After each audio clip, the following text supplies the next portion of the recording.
खिचडी वरीचा भात खाऊन जर कंटाळा आला असेल तर बाहेरून कुरकुरीत आतून मऊ जाळीदार अशी अप्पे एकदा नक्की ट्राय करून बघा। सगळ्यात पहिल्यांदा वरी आपल्याला जाळीवरती व्यवस्थित अशी धुवून घ्यायची आणि चाळणीवरती त्याला व्यवस्थित असं नतळून कोरडं करून घ्यायचं।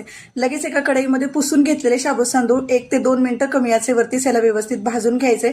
थंड करून मिक्सरच्या भांड्यामध्ये व्यवस्थित असं दळून घ्यायचे। अगदी पिठासारखी पातळ असं पीठ झालं पाहिजे। नंतर एका दुसऱ्या मिक्सरच्या भांड्यामध्ये वरीचे तांदूळ दही घालून अगदी बारीक अशी याची पेस्ट करून घ्यायची आणि शाबू तांदळाच्या पिठासोबतच याला व्यवस्थित असं मिक्स करून घ्यायचं। लागेल इतकं थोडंसं पाणी घालायचं, व्यवस्थित अशा गुठळ्या मोडून घ्यायच्या आणि बॅटर एकदम व्यवस्थित स्मूथ करून ह्याला 25 ते 30 मिनिटांसाठी असंच ठेवून द्यायचं। परत बॅटर एकदा व्यवस्थित फेटून घ्यायचं। लगेच ह्याच्यामध्ये जाडसर शेंगदाण्याचं कूट, चिरून घेतलेली हिरवी मिरची, खवून घेतलेलं खोबरं आणि भिजवून घेतलेला किसून घेतलेला एक बटाटा व्यवस्थित असा किसून त्याच्यामध्ये पाणी नितळून ह्याच्यामध्ये घालून घ्यायचा।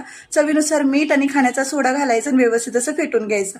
गॅसवरती अप्पे पात्र गरम करून घेतलं, त्याच्यामध्ये थोडंसं तेल घालायचं आणि 1-1 स्पून आपल्याला बॅटर याच्यामध्ये सोडून घ्यायचं। बॅटर सोडताना कडेकडेने सोडा आणि नंतर मध्ये सोडा। झाकून अर्ध्या मिनिटासाठी फक्त वाफ काढून घ्यायची आणि बॅटर थोडंसं ओलं असताना त्याला व्यवस्थित असं परतून घ्यायचं, जेणेकरून गोल गोल अप्पे अगदी तयार होतात। परत झाकून अर्ध्या मिनिटाची वाफ काढायची। पूर्ण प्रोसेस होईपर्यंत गॅसची फ्लेम आपल्याला लो टू मिडियमच ठेवायची आणि हे बघू शकता मस्त असे कुरकुरीत जाळीदार अप्पे आपले तयार झालेले। प्रत्येक वेळेस तेल घालण्याची गरज नाहीये, बिना तेलाचं पण तुम्ही हे अप्पे अगदी व्यवस्थित बनवून घेऊ शकता। तर बघू शकता मस्त असे कुरकुरीत जाळीदार अप्पे आपले तयार झालेले आहेत।